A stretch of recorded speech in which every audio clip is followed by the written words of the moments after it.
29th of June. I have been on my period for 4 years straight, non-stop, every single day.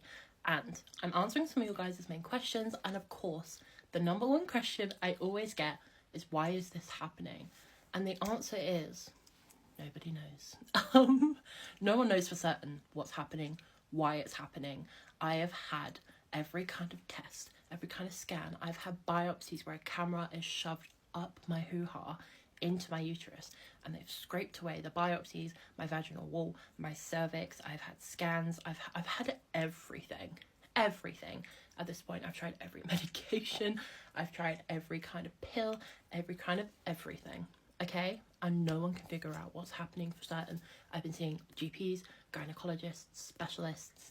The leading current theory is an issue with my thyroid. Don't get me started because they only tested my thyroid 3 months ago. Should have been one of the first tests I did. I am going to make a formal complaint about that, don't you worry. But the current leading theory is an issue with my thyroid. Now, not everyone, if you have issues with your thyroid, is oh my gosh, I'm just yapping. Sorry, I'm waffling. I had a blood test 3 months ago to test my thyroid, and it showed that my thyroid was underactive. So they have to wait 3 months again. So this month, I need to book another blood test so that they can test my thyroid levels again and see if they're still underactive or whether they've corrected themselves. Low-key, I'm kind of hoping they're still underactive, and then I can start treatment for it to see if that fixes it, because at this point I just want an answer. I'm like, I don't care if something's wrong with me. Obviously something's wrong with me, just tell me what it is so I can sort it out. Do you know what I mean? But yes, the leading current thing is my thyroid.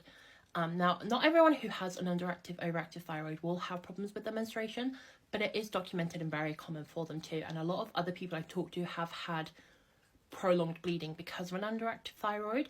And I also have so many other symptoms of an underactive thyroid that I've been putting down to just me bleeding out for 4 years. Do you know what I mean?